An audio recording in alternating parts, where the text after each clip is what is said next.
Buen día.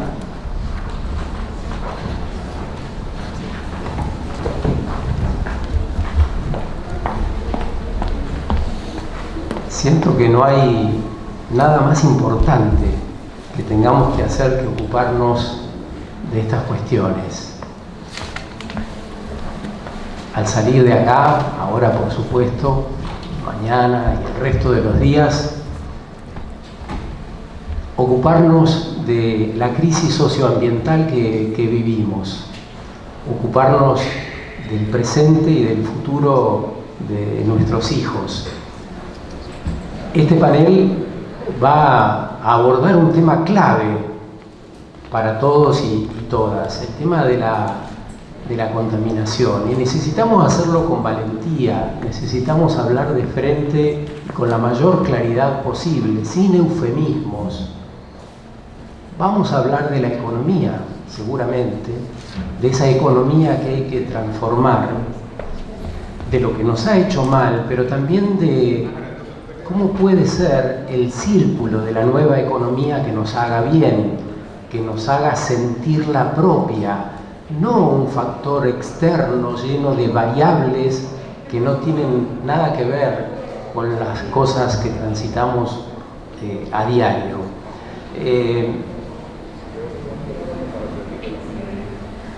Hoy, con las diferentes posturas, vamos a conocer, como decía María Eugenia recién, ejemplos exitosos, cosas que nos hagan pensar que es posible, que nos pongan delante el desafío y que nos terminen de empujar para seguir trabajando en el campo que ocupemos. Así que yo voy a presentar, para ir ya escuchando a los invitados y las invitadas de hoy, a Margarita Carles, que es emprendedora social y ambiental, cofundadora del programa MAIMA para emprendedores. Ella es miembro del Consejo de Administración de la Fundación Ambiente y Recursos Naturales, FARN, y actualmente vive en una comunidad, en el centro Umepay, en Córdoba. Qué lindo lugar, qué lindo espacio ese, en las sierras de Calamuchita. Así que iré presentando de a uno, de a una, así tenemos presente quién nos habla, cuando quiera. Margarita. Gracias Sergio, gracias Maru. Bueno, acá voy. Sí, desde ya todos invitados a Umepay, no sé si algunos acá conocen. Es importante porque ahí se está dando, todo lo que estamos deseando se está dando. Somos una comunidad de huella casi cero, todo solar. Nos regimos por los, básicamente, principios de la permacultura, así que el agua que recibimos la devolvemos igual o mejor. Así que tenemos unos sistemas de tratamiento de agua impecables. Así que bueno, desde ya bienvenidos. Mi tiny house además también la presto a quien quiera probar vivir en 9 metros cuadrados. Así que el que quiera, porque a veces tengo que venir a Buenos Aires por trabajo. Y MAIMA, en definitiva, en MAIMA hoy hablamos de regeneración, que muchos de ustedes ya también conocen el término. Sí, vamos por la parte de la voluntad y el optimismo de Gramsci. No nos queda otra, si no nos hundimos, queda clarísimo. Y también es por el propósito. Esta nueva economía, mucha gente se la llama, viene del término norteamericano, las empresas o las organizaciones o las economías purpose driven, o sea, dirigidas o ligadas o empoderadas por su propósito. Para nosotros el propósito es fundamental, y lo decimos porque también invitamos a los emprendedores que se nos acercan a trabajar muy profundamente su propósito. Me parece que todos sabemos que en la historia de la humanidad querer cambiar al otro o querer salvar al otro ha hecho quizás más daño que cosas positivas. Entonces nos trabajamos mucho en MAIMA. De hecho ahora tenemos un retiro en Umepay, siempre para afinar nuestro propósito. Y en definitiva, quienes han pasado por MAIMA, que era un poco lo que Maru quería que comentemos. Bueno, son 16 años, antes nos llamábamos The Challenge.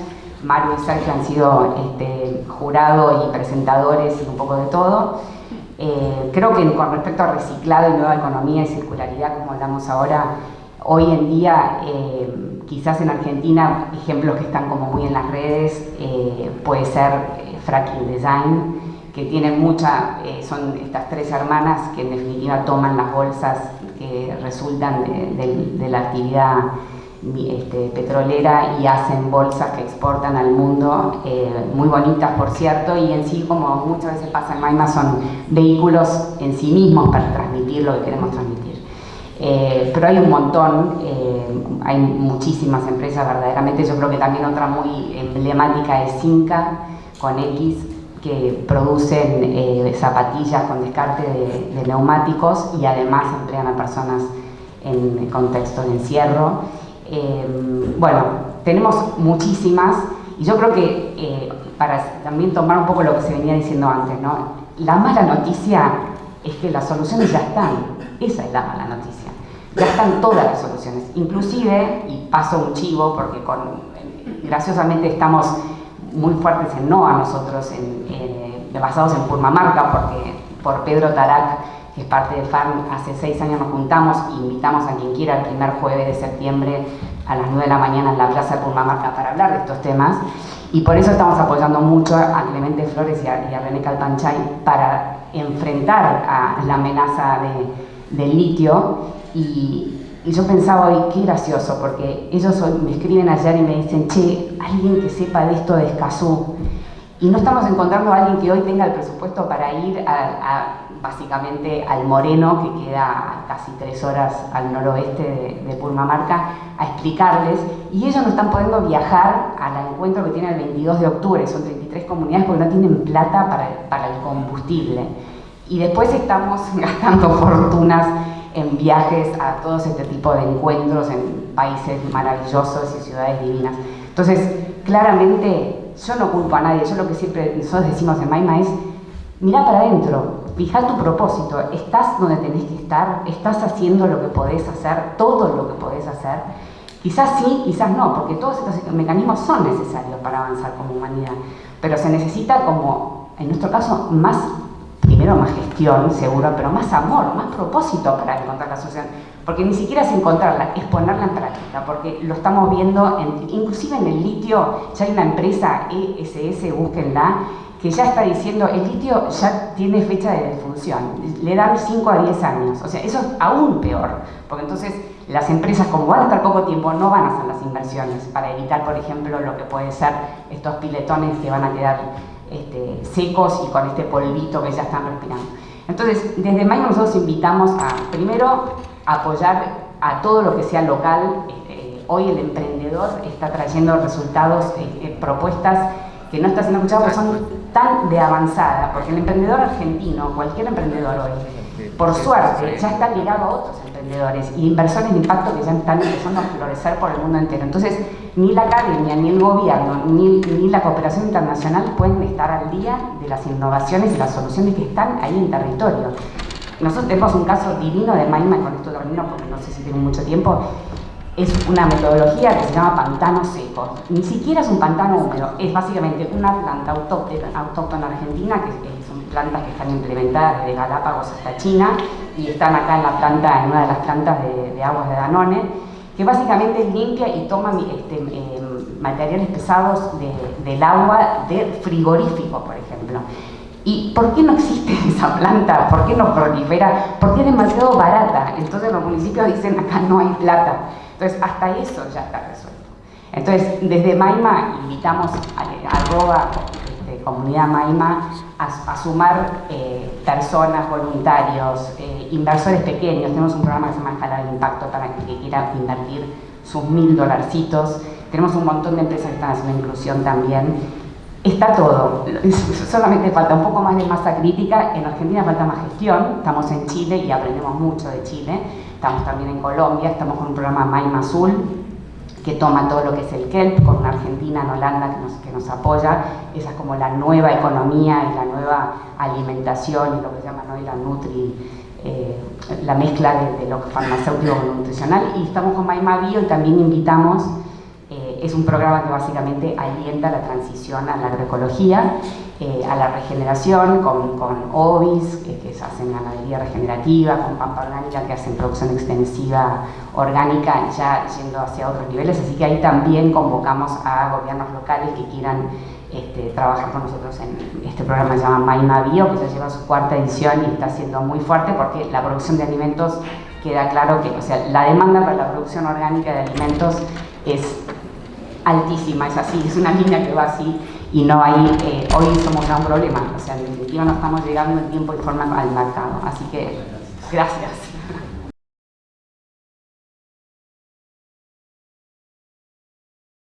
Producción de alimentos, una nueva producción, no la producción convencional. Ahí está el desafío, ahí es necesario que abramos la cabeza, en lo nuevo, en lo disruptivo, poder animarnos a pensar en un modo inédito.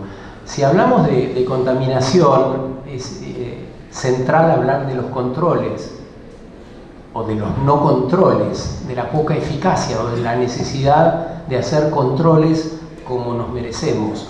Jorge Etcharrán es subsecretario de Control y Fiscalización del Ministerio de Ambiente. ¿Qué diría Jorge en este encuentro, mirando hacia adelante, como nos invitaba María Eugenia, mirando hacia lo posible y lo necesario también?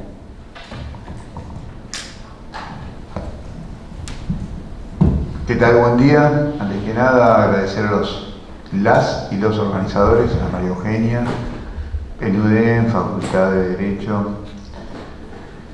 Bueno, la pregunta es bastante compleja porque en realidad desde la Subsecretaría de Fiscalización y Control, que en realidad tiene un nombre muy particular, se llama Subsecretaría de Fiscalización y Recomposición del Ministerio del Ambiente. Tiene a cargo varias instancias: la Dirección Nacional de Sustancias y Residuos Peligrosos, la Coordinación de Emisiones Vehiculares, la Dirección de Calidad Ambiental, la Dirección de Inspecciones y la Dirección de Infracciones.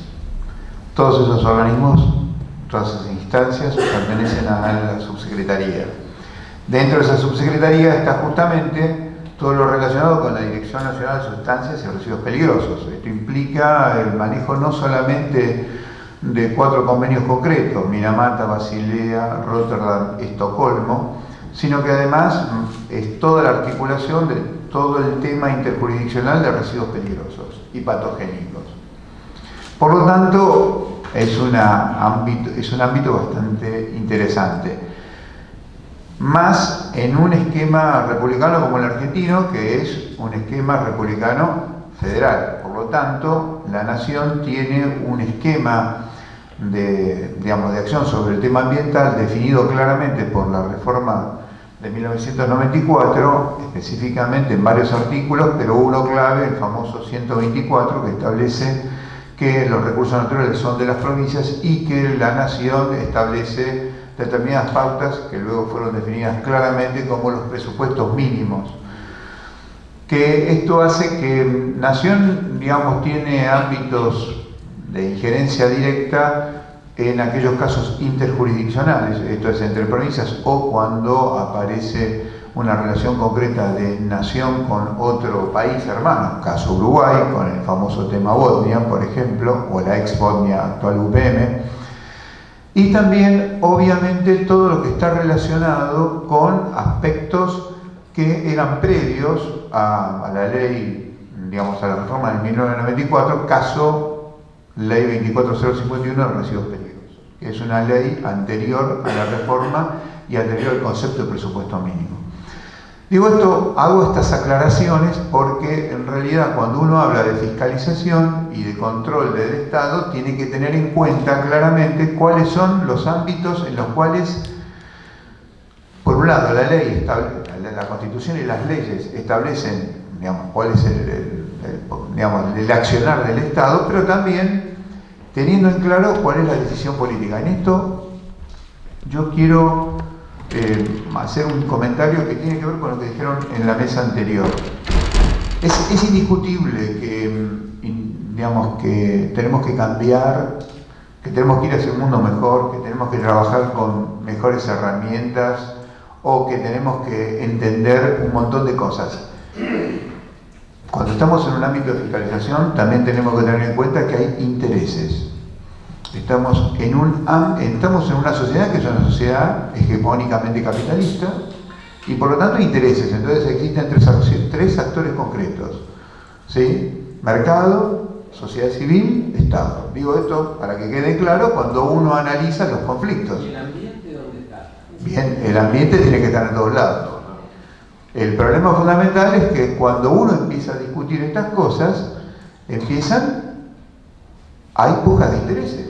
Cuando uno va y fiscaliza a una empresa que no está cumpliendo, tiene que sancionarlo. ¿Usted tiene que controlar o contemplar esos intereses que por ahí debiera contemplar la política o otra instancia? No, por supuesto que, a ver, vayamos por partes. Estamos en un esquema tripartito, está el Poder Judicial, el Legislativo y el Ejecutivo.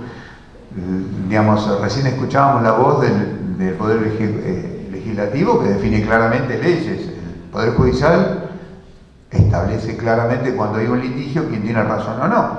Ahora, el Estado también tiene que controlar aplicando las leyes que están vigentes. Por lo tanto, si alguien no cumple, evidentemente tiene que sancionar o establecer la pauta que deba llevar adelante, porque cada ley tiene sus características propias.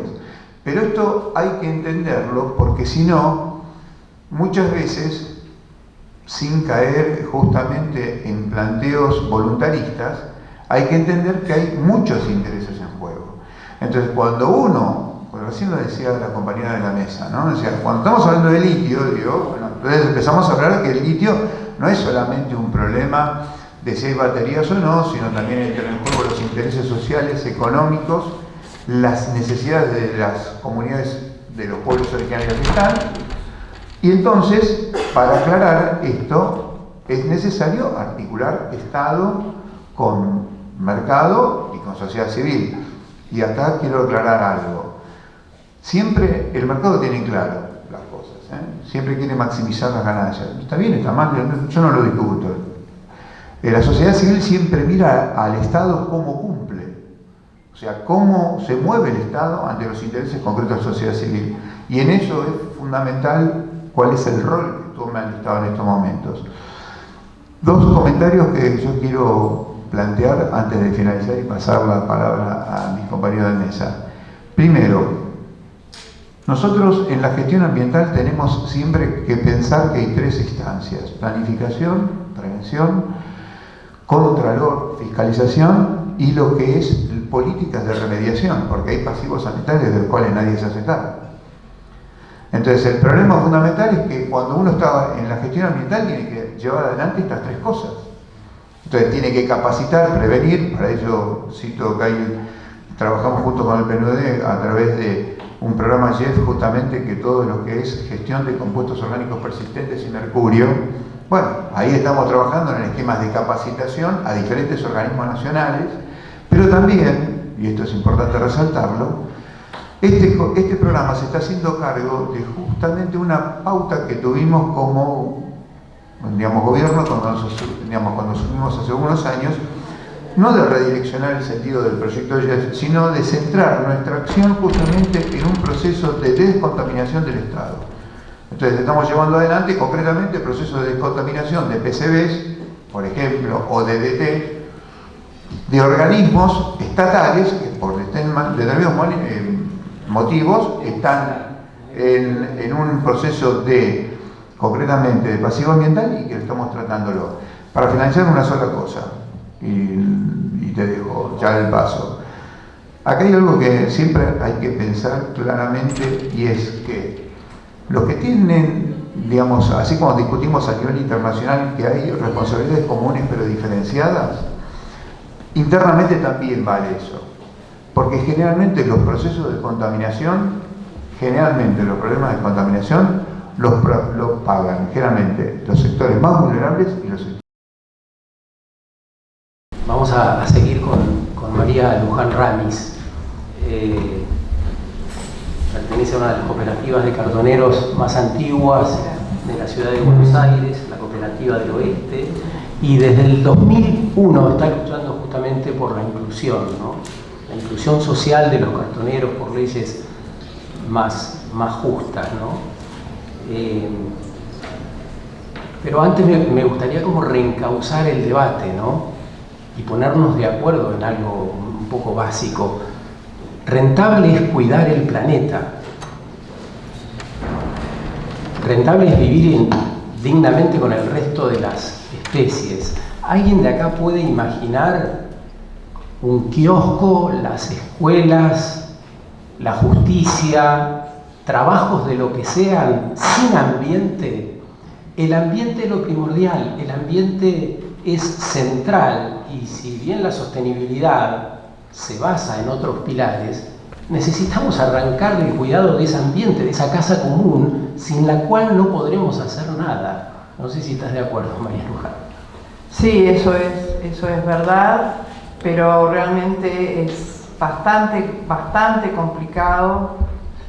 Nosotros hace apenas 20 años que estamos peleando no solo por la inclusión social, es decir, empezamos a armar la cooperativa por una necesidad que teníamos que comer y no teníamos trabajo. Después nos fuimos involucrando en el tema ambiental y después también en el tema social, pero es muy difícil porque estamos ligados, hay monopolios, entre comillas, entonces que hacen que, por ejemplo, hoy el kilo de cartón a nosotros, que somos cooperativa y que vendemos varios kilos por semana, estamos hablando varios kilos por semana, nos lo están pagando 27 pesos. La chatarra el otro día nos la pagaron 27 pesos.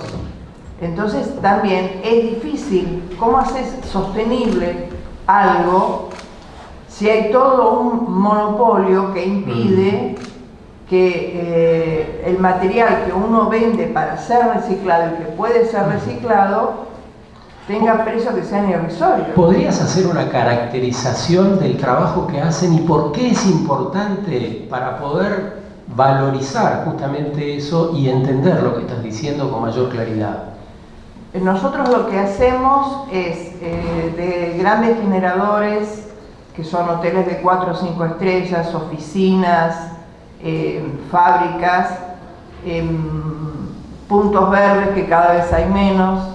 Retiramos todo lo que es el material reciclable, lo llevamos al centro verde nuestro, lo dividimos, lo separamos, luego lo estoqueamos, lo vendemos y con eso, por supuesto, no solo ayudamos al tema ambiental, porque son cosas que no van al SEAMSE, sino también ayudamos a construir una vida más digna para mucha gente que vive de esto. Es decir, nosotros empezamos en esto porque no teníamos para comer y después nos dimos cuenta todo lo que pudimos hacer en estos 20 años, que no es solo algo mejor para el planeta porque separamos lo reciclable y lo vendemos y con eso vivimos, sino que también reciclamos personas, porque también aprendieron con nosotros a lo que es cumplir un horario, a lo que es tener una meta, a lo que es tener un sueño, a decir, bueno, no, este mes, bueno, voy a hacer tal arreglo en mi casa o voy a hacer tal cosa. Va mucho más allá de retirar el material reciclable. Peleamos por leyes mucho más justas, por el ambiente y por la gente. En esto destaco siempre la presencia de una de las personas que siempre estuvo, fue María Eugenia. Yo le agradezco mucho estar hoy acá, no es fácil para una cooperativa tan pequeña como la nuestra poder tener un espacio tan importante, pero es así, es que de ese trabajo que vos mencionás, tan minucioso, casi de hormiga, sale la trascendencia cuando empezamos a sumar puntos y puntos y puntos y personas, por supuesto, haciendo ese mismo trabajo y bueno, teniendo un resultado mucho mayor. Pero el problema que tenemos es que hay como una falta de bajada de línea constante y machacarle constantemente a la gente, que no es que usted saca la basura a la puerta de su casa y desaparece mágicamente. Entendemos que es muy cara todo el tema, digamos, de hacer un circuito de húmedos y un circuito de reciclables. Entendemos que es cara una tonelada de reciclables, Pero si lo pensamos desde el punto de vista social y desde el punto de vista del planeta, es baratísimo. Eso. Ahí hay que aprender a mirar. Gracias por ayudarnos, muchas gracias por los datos y por también de algún modo empujarnos a reciclar. Otra vez nos tenemos que preguntar a esta altura cuántos de nosotros, cuántas están reciclando en sus casas. Cierto que no todos lo estamos haciendo, cierto que sí. Vamos a continuar con la mesa, en este caso Pablo Vergese, que es el actual secretario de Calidad Ambiental del Ministerio de Ambiente y Cambio Climático de la provincia de Jujuy. Iba a venir María Inés Cigarán, que es la ministra de Ambiente y Cambio Climático de la provincia, pero no pudo por alguna razón. Sí, buen día, muchas gracias por recibirme, si bien no soy la primera opción, sé que Maru es lo que había en Jujuy. Había que decirlo. Realmente Marinés manda sus saludos, no tuvo problemas personales y me encomendó venir. Maru sabe que soy un poco fan de todos estos temas, así que una alegría para mí estar acá. Y aprovecho para ser extensivo el saludo de nuestro gobernador Gerardo Morales, quien también nos desea una excelente jornada y me pidió un informe al final del día, así que ya estoy anotando todo, ya que bueno, uno de los ejes principales de la agenda gubernamental de la provincia ha sido en los últimos años la cuestión ambiental. Tenía un par de temitas para comentarles desde el punto de vista propositivo, porque la verdad que entiendo que la finalidad de hoy es eso, ver el lado positivo de las cosas, pero creo que el viceministro nos dejó a todos medio pensando. Y un pequeño comentario en relación a su comentario. Él dice que no estamos como deberíamos, que estamos mal, pero yo creo que se podría considerar que si no hiciéramos todo lo que estamos haciendo y si no pusiéramos la voluntad que ponemos todos nosotros día a día, estaríamos muchísimo peor. Así que creo que así hay que ver las cosas y no que estamos mal, sino te dan ganas de decir gracias por todo, me voy a comer cosas y morirme, ¿viste? Porque si no realmente con esa visión estamos perdidos. Y de todas maneras me trajo a colación una situación de dos empresas particulares que si bien son jujeñas, creo que todo el mundo la va a conocer acá en Jujuy. Una es la empresa Ledesma. La empresa Ledesma tiene más de 100 años de vida y por muchos años fue nefasta para el ambiente, pero nefasta. Y realmente, bueno, en épocas en que no había el derecho ambiental como está hoy, no había la conciencia ambiental que hay hoy, y hoy realmente Ledesma se ha convertido en una empresa de ejemplo desde el punto de vista ambiental, desde el punto de vista que sigue siendo una empresa impactante como somos todos nosotros, impactamos lamentablemente al salir de nuestras casas, al tener una casa ya estamos impactando, pero bueno, la empresa Ledesma tuvo una historia muy negra para el ambiente y está tratando en los últimos años de reinventarse y revertir estas cuestiones y realmente han hecho muchos avances. Entonces yo creo que ha habido cambios. Y como dije recién, si no estuviéramos en este camino del cambio y de las mejoras, Ledesma seguiría haciendo lo que hacía antes. O Minera Aguilar, otra mina jujeña, que no sé si la conocen, pero tiene también cerca de 100 años, y por muchos años fue muy perjudicial para el ambiente, y hoy tienen otra mirada. Entonces realmente las cosas están cambiando y podríamos estar mucho peor. En ese marco quería compartir particularmente una ley que ha sido bastante comentada, que se fue promulgada en el mes de junio en Jujuy, que es la ley de prohibición de los plásticos de un solo uso. Realmente fue como un shock, hemos tenido consultas de diferentes provincias, hasta inclusive la ciudad de Buenos Aires, sobre esta ley, porque es como bastante ambiciosa. La prohibición de los plásticos de un solo uso, todos lo pensamos, todos creemos que es necesario, pero como que nadie se atreve quizás a tomar el primer paso porque es muy difícil. Como provincia nos hemos tomado el atrevimiento de enfrentarnos a esto y realmente con un concepto de gradualidad y progresividad que hará que esto de a poco empiece a instalar el concepto de que los plásticos tienen que tener una fecha límite de uso, porque si no nos van a tapar los plásticos literalmente. Obviamente ha traído mucha repercusión en la industria del plástico, los comercializadores del plástico que nos han contactado para manifestarnos sus preocupaciones, de que básicamente los planteos que hacen son, bueno, pero que los sustitutos del plástico son muy caros, hay que importar todo porque no se hacen en la Argentina, y la verdad que el plástico no es tan contaminante como parecía. Han salido muchas cuestiones a raíz de esta promulgación de la ley, y yo creo que el principal objetivo de esta ley fue ese, ¿no? Empezar a instalar en la agenda de todos de que el plástico tiene que tener una fecha de vencimiento. Si no se toman medidas desde el gobierno, desde la gente que estamos hoy en una posición de poder generar un cambio, el plástico se seguiría usando hasta el fin de los tiempos, porque nadie y menos como recién mencionaba, que les resulte económicamente beneficioso usar el plástico, que es barato, va a plantearse cambiar por otra cosa.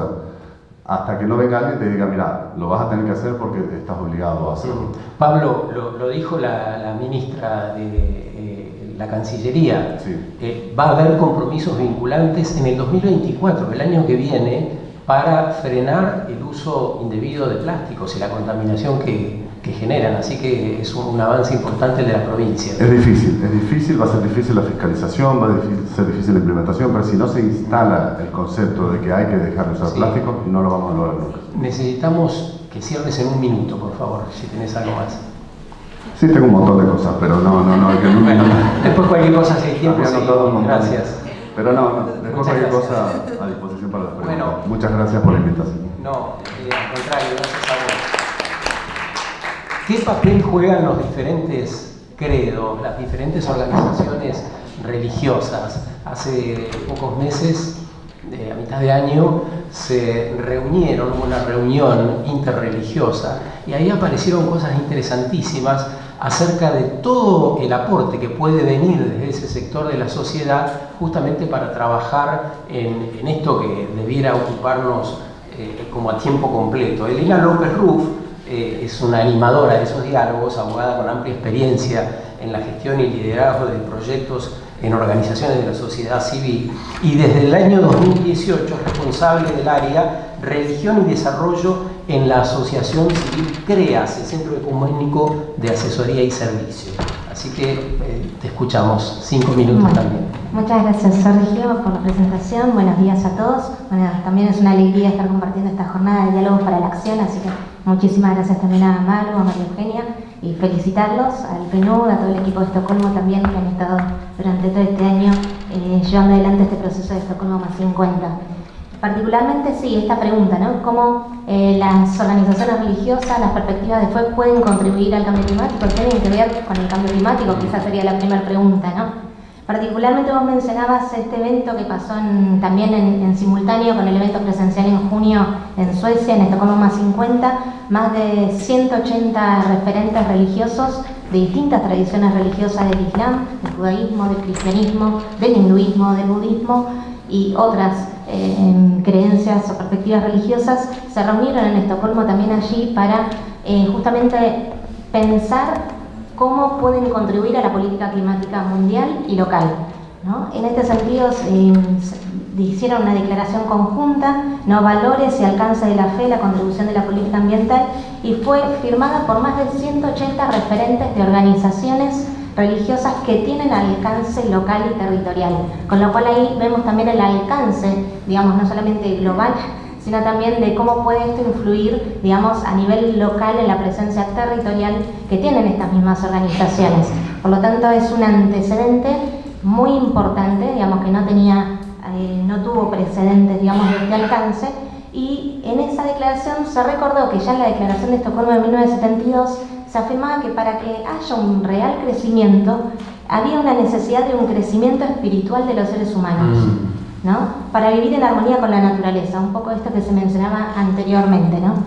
Ahora bien, en este marco, también acá en Argentina, en agosto, junto con el PNUD, CREAS y muchísimas organizaciones religiosas de aquí en Argentina, entre ellas la AMIA, ADRA, la organización Socagacay, el Centro Intercultural ALBA, la Iglesia Metodista, el Movimiento de los Focolares, la Economía de Francisco, Asociana, CEDI, entre otras, el Movimiento Laudato Si, para no olvidar algunos, sé que algunos están presentes aquí. También tuvimos un diálogo en Cancillería donde se compartían las buenas prácticas o iniciativas y los desafíos que se tienen al momento de cómo hacer frente a la crisis climática, ¿no? Y en este sentido, digamos, hay que tener en cuenta, como surgían, que había como 3 aspectos, al menos, que tener en cuenta de cómo la fe y las religiones abordan la cuestión climática. La primera es la dimensión, digamos, los procesos que se están desarrollando al interno de las comunidades religiosas. Es decir, cómo las comunidades religiosas leen sus textos sagrados y se ponen en diálogo con las crisis que nos están pasando. Desde estas tres crisis que mencionaban antes. ¿Qué dicen esos textos? ¿Cómo se interpretan hoy en este contexto sociocultural de crisis ambiental que se está viviendo?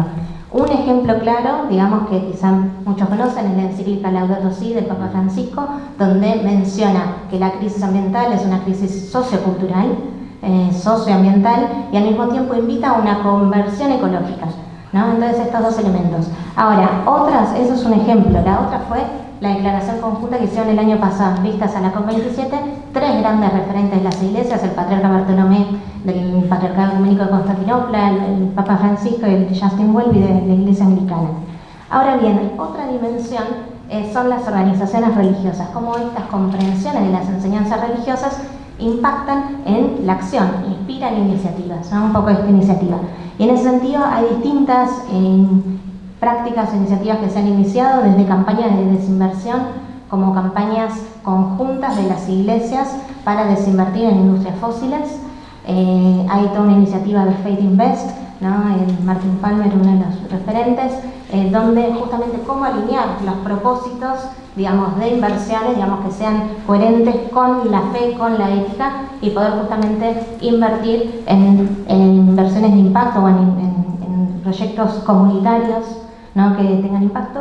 Y bueno, esto entre otros. Pero la tercera dimensión que también quiero hacer referencia, para no ser muy largo, es también la capilaridad que tienen las organizaciones y las comunidades religiosas, ¿no? En el sentido de la dimensión de la presencia territorial y sobre todo particularmente en la potencialidad de ser actores claves, no solamente en los procesos de desarrollo, sino también efectivamente cuando hay situaciones de emergencia, ¿no? Muchos en la Cancillería contaban cómo fue la respuesta de las comunidades religiosas en la pandemia, lo que fue la asistencia humanitaria, la asistencia en la crisis alimentaria, por ejemplo, recientemente también en la ayuda ante los incendios, ¿no? Entonces, en ese sentido, cómo generar redes en las cuales los actores religiosos, que a veces son excluidos o no tenidos en cuenta, quizá también por esta cuestión de que se tiene la noción de que es en lo espiritual o se queda más desde lo espiritual,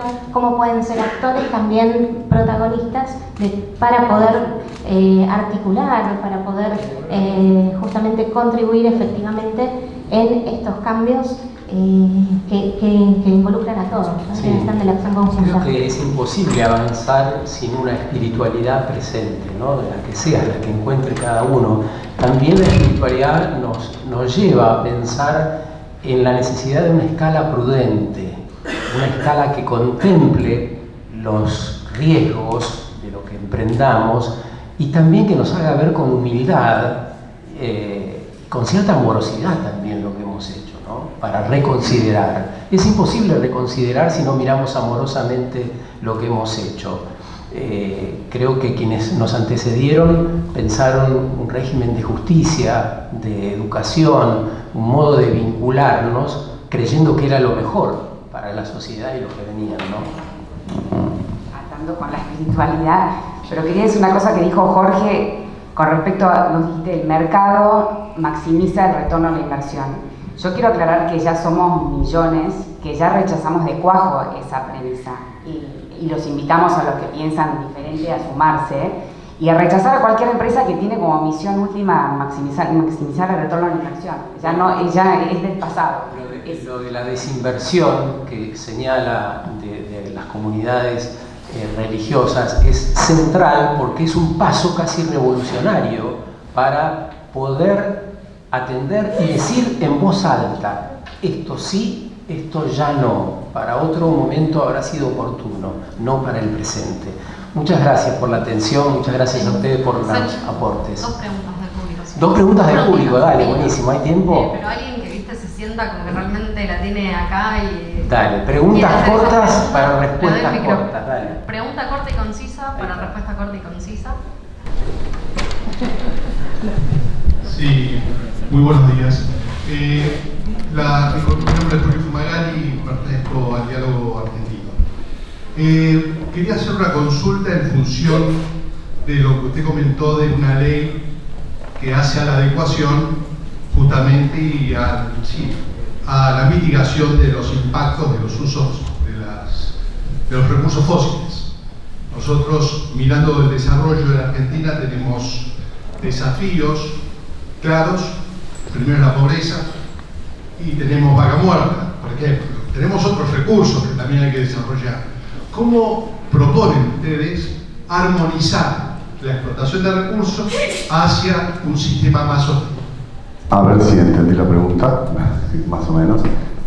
La pregunta es cómo por un lado se están desalentando el uso de plásticos cuyo origen es fósil, y a la vez se hacen explotaciones tipo vaca muerta, que son básicamente extracción de combustibles fósiles. Sí, yo creo que van por dos caminos diferentes, ¿no? El objetivo de la ley de la prohibición progresiva del uso de plásticos tiene más que ver con una cuestión con el impacto que generan los plásticos en el ambiente, particularmente en nuestra situación territorial en la provincia de Jujuy. Tenemos mucha incidencia de los plásticos en las zonas ventosas de la Puna y de la Quebrada, que en donde bolsas y otro tipo de envoltorios y plásticos son acarreados por varios kilómetros y encima se combina con una vegetación mayoritaria de tipo espinoso, en donde las bolsas después luego parecen arbolitos de Navidad por toda la Puna, que quedan espantosos en un contexto de patrimonio de la humanidad como es la Quebrada de Humahuaca. Paralelamente en realidad apunta hacia ese efecto y a mitigar ese impacto y al reemplazo de este tipo de productos por otros productos como de origen vegetal, biodegradables, compostables e inclusive más que nada la sustitución o la reducción, digamos, por la sustitución por productos no descartables, por la reutilización. No tiene el espíritu ese de ver las explotaciones petroleras y menos de una provincia que no es nuestra, digamos. No, y además creo que la pregunta está orientada a ver a vaca muerta como una oportunidad. Y si no lo fuera, nos dice... claro, no lo pensamos. Por eso, no, pero yo quiero terminar diciendo que va a haber mesas que van a dar respuesta a esto. Si no fuera una oportunidad producir alimentos con veneno, ¿qué? Si no fuera una oportunidad seguir vendiendo carne al mundo en la escala prevista, ¿qué? ¿Cuál es el modelo que puede sustituir al modelo establecido? Me hace con la cabeza asiente, por lo tanto, yo le aseguro que las mesas previstas para el día de hoy van a tener respuestas sobre esto. Muchas gracias. Sí, la verdad, disculpa si no era la respuesta. Una más. No Una más. Se agradece. Ahí tenemos una pregunta más. Mi consulta es con referencia al impacto que hacen las empresas, tanto mineras y de litio, en los territorios de los pueblos originarios. ¿Cómo hacen como para recuperar el impacto ambiental que daña en referencia a los cambios climáticos? Sí, me parece que... Por razón no vino Marinette. No, bueno, bienvenida. Sí, la verdad que la temática de comunidades aborígenes en Jujuy y Salta son prioritarias. Muchas veces pensamos nosotros desde allá del norte, decimos, se habla mucho de comunidades aborígenes en esos lugares en donde no hay comunidades aborígenes. Nosotros en Jujuy tenemos más de 300 comunidades con personería jurídica, con todos los derechos. Hay una Secretaría de Pueblos Indígenas. Realmente es constante y prioritario la cuestión indígena en Jujuy, principalmente porque tenemos muchas comunidades aborígenes y de hecho las empoderamos para que se expresen y compartan sus saberes ancestrales. Particularmente el tema de las mineras, ¿hacemos foco en el tema de las mineras o en las industrias en general? En general. Yo te puedo hablar desde la Secretaría de Calidad Ambiental, que es la que yo presido.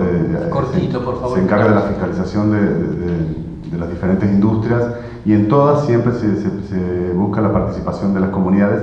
Es más fuerte en las mineras debido a que es donde más comunidades hay, en la zona de la Puna y del altiplano, y lo que se hace es involucrarla desde todos los puntos posibles, ¿no? En los monitoreos participativos, en las consultas previas, libres y informadas. Bien. Igual está, la pregunta va orientada a otra cosa, hacia la amenaza del litio, y la que habló en esta mesa de la amenaza del litio fue Margarita. ¿Por qué el litio es una amenaza?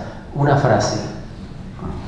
El litio es una amenaza siempre cuando se lo explote como se está proponiendo explotarlo, sin la verdadera participación y opinión de las comunidades, porque muchas comunidades no tienen los títulos de propiedad por varias razones, pero en definitiva el litio como está propuesto hoy va a dañar, primero va a insumir miles y miles y miles de litros, cientos de miles de litros de agua, y no está quedando clara que esa agua se va a devolver como indica la permacultura de la misma manera que se obtuvo.